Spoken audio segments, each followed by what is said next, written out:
The way of grace. The way of grace is a mysterious thing. It is different things at different times for different people. But I have come to realize that the way of grace for me to enact in my own life with purpose and intention is the way that honors all things as and where they are in this moment. That doesn't mean that things don't change or don't need to change. Everything is constantly changing at all times.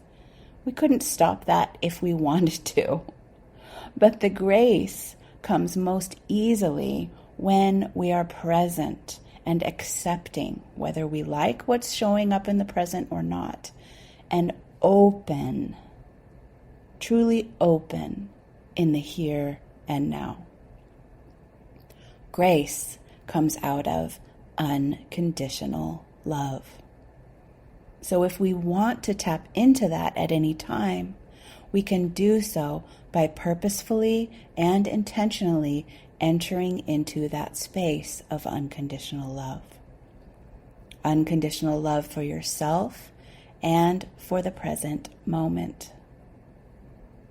But even if we don't do that, grace will still swoop into our lives from time to time in totally unpredictable ways and sweep us off our feet. But we can choose to live more in that flow than out of it by entering that space of presence and love. It's not easy to do sometimes. And in this world today, a lot of times. Because the way of the world now is to push and pull by way of force, to enact change from a place of rejection and refusal to love things as they are, and to enact change from a place of not enough. This shows up in countless ways, of course, but I want to share one very small example of this that I experienced a few months ago. The reason I share it is because sometimes the way that this shows up is very subtle and not at first really obvious until you really develop your inner compass to be geared toward that unconditional love. There's a lot of personal development stuff out there masquerading as unconditional love and self-honoring that is absolutely not that. Several months back, I entered a women's business Facebook group that was part of a program that I was taking. And the women were all encouraged to make a post introducing themselves and their business and sharing their details and struggles and the reason why they were there, which is all well and good, up until the point where it was suggested that if you did not post up this introduction in a group of complete internet strangers with your personal and business deets, that you were, quote, hiding and self-sabotaging, and would therefore probably never really live up to your potential and truly succeed, if only by implication. So, no pressure or anything. I hemmed and hawed about this for a good long while. I don't want to shoot myself in the foot or fail to live up to my fullest potential and succeed as much as the next guy. But I wasn't sure about this group or the leader of it yet, to be honest. And I was still feeling things out. I like to observe and assess to see how things feel to me. Also, this is precisely why I created my Feast or Famine No More course and my other programs the way that I created them. Because there's no requirements like that. It's totally anonymous Q&A and a whole bunch of other things that I put in place for this very reason. Because you shouldn't have to go into a group of total strangers who are also in similar fields to you and in business for themselves, having no face-to-face trust relationship and the wide gap of internet distance, which makes it easier for people to act out of integrity, let's be honest. and no idea who those people are or how they operate in their particular lives, and share your business and personal details on social media platform. No NDAs have been signed, no privacy waivers, etc. So was I hiding and self-sabotaging by not doing this? Was I ruining my chances of a greater success? Or was I actually being wise and discerning? There is, of course, no one right answer. For one person, that might feel absolutely right and fine and good to them, and I applaud that. For another person, it might not feel right, and I applaud them too. But one thing that I am never going to do is tell people that if they don't do something, they are doomed to some kind of failure, or are not living up to their full potential in some way, or are just behind other people that are doing great and thus ahead. Because that is the old way of push, force, manipulation, coercion, and not unconditional love and invitation. It was an invitation, right?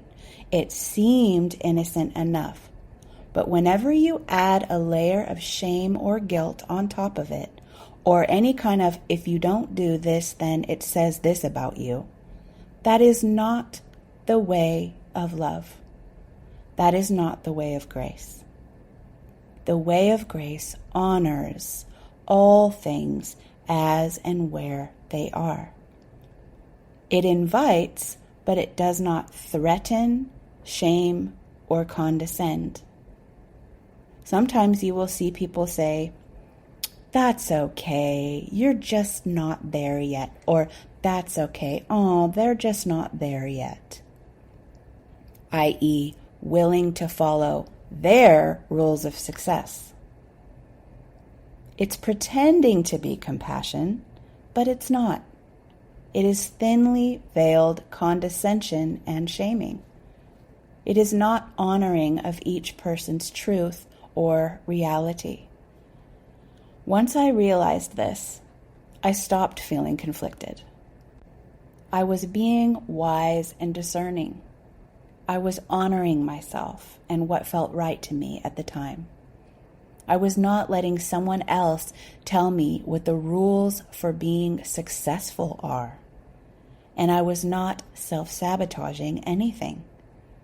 In fact, it would have been self-sabotaging for me to go against what my intuition was telling me and let myself be pressured into doing so out of fear that I'd be unsuccessful in some way if I didn't, or out of the need to simply fit in. I am visible in my own ways and on my own terms in my business. I am exactly as visible as I choose to be in any given moment. And I don't push myself beyond what feels right to me out of a feeling that I am not enough anymore. I invite myself to do new things and try new things from a place of love for exactly where I am and exactly as I am now. And when I do that, I naturally find the right ways for me to be me and do my business in the way that works best for me. But if I try to force myself to, quote, get out there from a place of, you're going to miss your boat, then I'm just dancing like a puppet to my deeper fears, motivated by fear instead of love. Whereas if I'm loved as I am right now in this moment, then I may feel that nothing is wrong with me at all.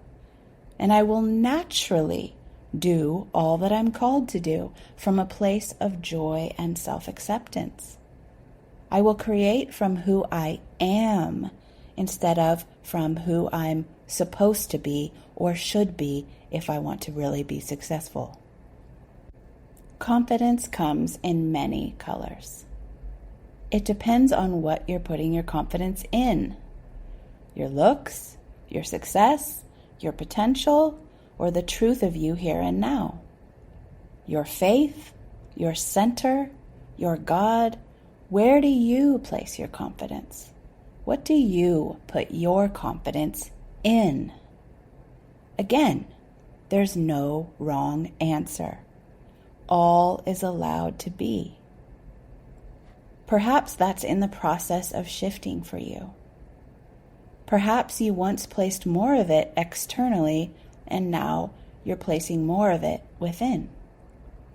Either way, I invite you to honor where you are, right here and right now, completely. Completely.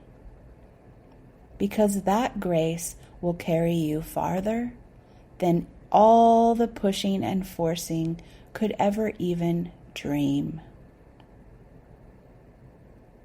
Thank you for joining me today. And if you would like to get these posts to your inbox every Sunday morning like clockwork, you can do so at sunnychapman.com/more.